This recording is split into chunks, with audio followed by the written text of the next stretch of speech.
Money Report apresenta agora o seu primeiro programa, A Semana no Congresso. Meu nome é André Vargas, estou aqui com meu colega, também editor de Money Report, Lucas Andrade. Nós vamos falar sobre o que acontece no Congresso essa semana, ou melhor, essa semana, o que não acontece, não é, Lucas? Oi, André, tudo bem? Tudo Prazer bem. conversar novamente com você agora de maneira virtual, né? Então, meu caro, nós estreamos nosso programa justamente numa semana em que podem faltar emoções no Congresso. Semana curta, as pautas estão todas em aberto. O que nós temos na Câmara é uma questão que nós já havíamos abordado no nosso piloto, que a Câmara deve votar na quarta-feira um projeto que autoriza o funcionamento da CCJ e do Conselho de Ética de maneira virtual. Você pode contar por que essa questão entrou na pauta?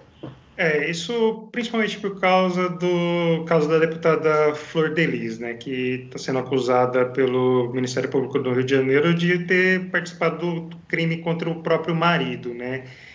Por conta do foro, ela ainda segue no cargo, né? Ela não pode ser presa, não tem nenhum pedido de prisão contra ela e também não teve nenhum pedido de afastamento da justiça, né?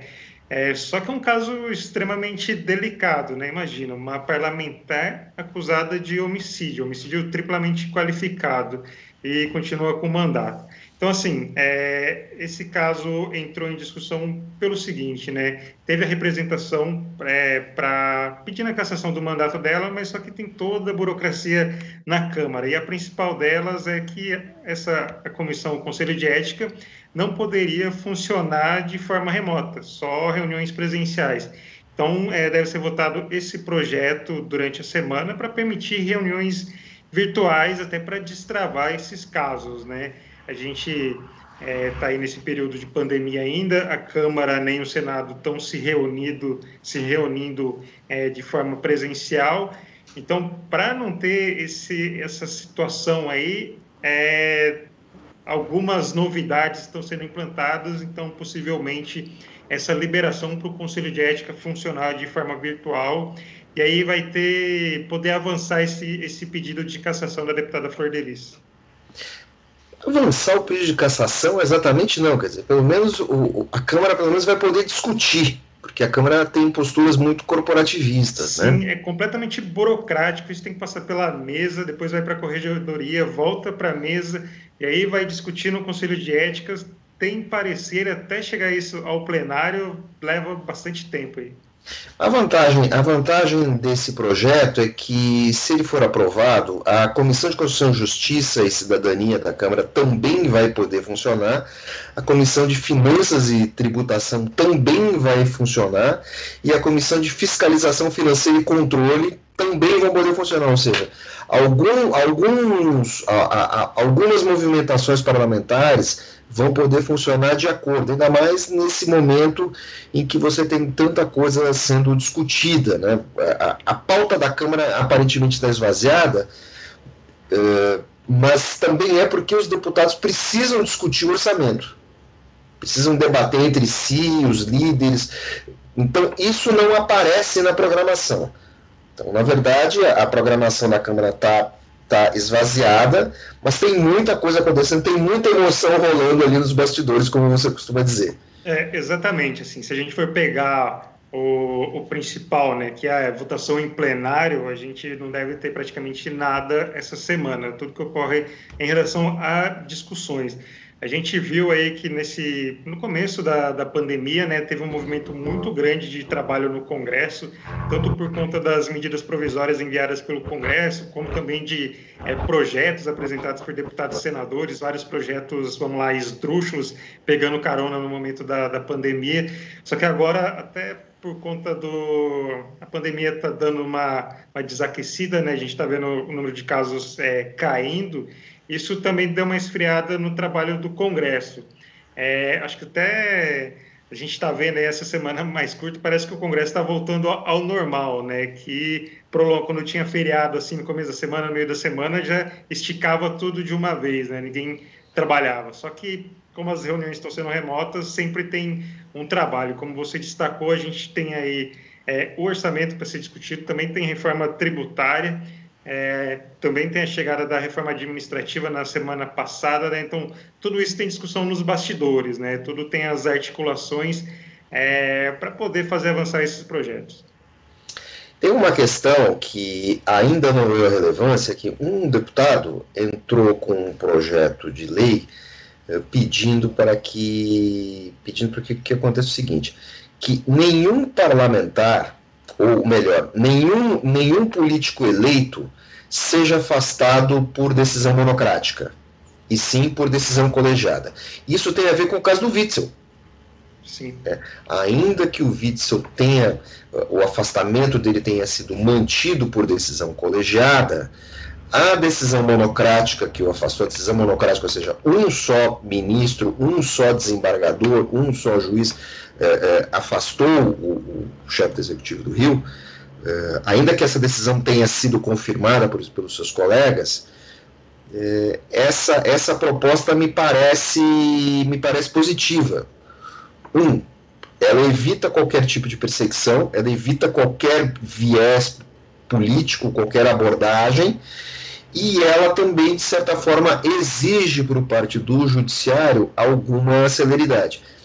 Não sabemos quando vai ser votada, mas é uma proposta necessária e não está bem longe de ser absurda. Isso, assim, até para a gente discutir essa questão, hoje é muito mais difícil a gente vendo aí os episódios passados, é muito mais fácil você afastar um governador eleito do que um deputado federal. A gente vê a Câmara aí com mais de 500 deputados, mais de 80 senadores, uma decisão judicial, uma investigação, você não consegue afastar um deputado. A gente está vendo aí o próprio caso da deputada Flor de Lis, que a gente falou agora no começo, mas você conseguiu afastar um governador. A gente não está discutindo aqui as provas, indícios contra, mas assim a decisão de um juiz, né, um ministro do STJ, foi suficiente para você tirar do cargo o governador de um dos principais estados brasileiros, né? Então acho que tem que ter uma discussão aí, alguma regra. Por exemplo, no caso do presidente, quando tem uma investigação, a Câmara precisa dar o aval para essa investigação. Então, assim, o presidente só é afastado com o aval da Câmara. Não cabe uma decisão judicial. O judiciário faz o pedido, tem todo o processo, mas se não tiver o aval da Câmara, o presidente permanece no cargo. Isso não é o mesmo para governador e também não é o mesmo para o caso dos parlamentares, né, deputados. A gente já viu casos aí de deputado que foi mantido no cargo mesmo com todos indícios contra, né, com todos os Mesmo com pedidos contra. condenação, mesmo com Sim, condenação em primeira instância.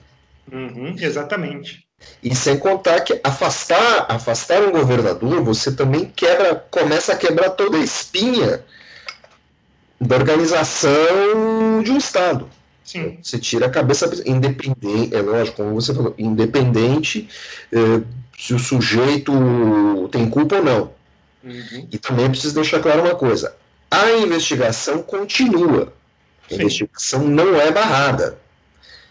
Por mais que eventualmente o governador, culpado ou não, tenha força política para se manter no cargo, a investigação continua rolando. Então, não é uma questão, não é um debate vazio, não é um debate extremamente corporativo, não é nada disso. É apenas uma questão de criar regra.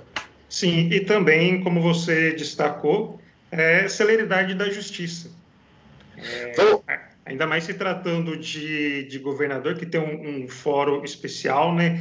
Os casos tramitam no STJ, tem a sustentação da Procuradoria-Geral da República, e também com relação a deputados, senadores, ministros, quando os casos vão para o STF, isso precisa ter uma celeridade, precisa ter um avanço menos burocrático, já que assim a gente está lidando com pessoas que têm um mandato de 4 anos.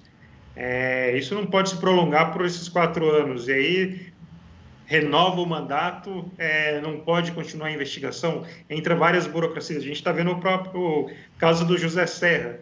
O Gilmar Mendes, os fatos com relação às investigações contra o Serra ocorreram durante a campanha, só que o Gilmar Mendes entendeu que aquilo já fazia parte do mandato, então deu esse foro para o José Serra e provavelmente o caso contra que ele está sendo investigado vai prescrever nos próximos dias. Ou seja, como você sempre diz, emoções não faltam. É uma grande novela que nunca termina. Agora vamos mudar um pouco de departamento, vamos falar de Senado. Eu dei uma pesquisada e no Senado tem algumas discussões em andamento, alguns projetos podem ser votados. Nada muito relevante nessa semana por causa de todas essas discussões de orçamento, pela necessidade que o governo tem de fazer muita articulação com os deputados e também com os senadores. Lembrando que o governo federal teve um problema há pouco tempo com os senadores, por falta de articulação. Então, no momento, o que nós temos no Senado? Tem apenas uma votação importante sobre a substituição de penas privativas de liberdade, trocando essas penas por penas menos restritivas para condenadas que sejam gestantes ou que possuam filhos de até 6 anos de idade. Isso foi aprovado pela Comissão de Direitos Humanos do Senado e pode entrar em votação. Outra questão é que determina, é um detalhe, mas assim, o Senado tem que, pela legislação brasileira, o Senado também entra nessas discussões. Até porque é um projeto do senador Cássio Cunha Lima. É um projeto que tenta criar a necessidade de instalação de botão de pânico em ônibus e micro-ônibus. Parece um detalhe significante, mas assim, a legislação brasileira permite que um senador da República possa legislar sobre esse tipo de coisa. Eu acho que já que pode legislar, não é negativo. Sim, são algumas coisas que, por exemplo, poderiam ser discutidas no âmbito municipal, vereadores, ou então estadual, só que por conta da Constituição, legislação, tudo isso acaba indo para o âmbito federal, né? E aí entram esses projetos. Exatamente, poderia ser até por medida provisória do presidente, poderia ser por sugestão de comissão que lida com as questões de trânsito, mas em suma, isso pode ser discutido. Do jeito que está o Senado, provavelmente não será discutido por causa de todas essas emoções que estão ocorrendo pelos bastidores por causa das votações aí do orçamento, na verdade, é o que há de mais importante para ser feito no Congresso. Exatamente, isso é o principal assunto. Tem o lado da reforma administrativa, que começa a tramitar na Câmara, tem a reforma tributária, que está nas comissões ainda, a comissão mista, né, formada por senadores e deputados, mas eu acho que essa questão do orçamento é um dos principais pontos aí que o governo precisa melhorar a articulação, como você bem falou, principalmente com o Senado, né? O governo veio de algumas derrotas no Senado, parece que o cenário na Câmara, a ligação com o deputado Rodrigo Maia, apesar de o Rodrigo Maia não estar se falando com Paulo Guedes, parece que a relação governo-legislativo, na verdade, Câmara está melhor, precisa de ajuste aí no Senado, principalmente se o governo quiser aprovar um orçamento como ele quer e também uma reforma tributária mais adequada de acordo com a equipe econômica. Meu caro, eu acho que passamos o recado. A gente sempre tenta dar um recado de uma maneira curta, mas o Congresso brasileiro sempre exige alguma explicação para os nossos ouvintes e os nossos espectadores.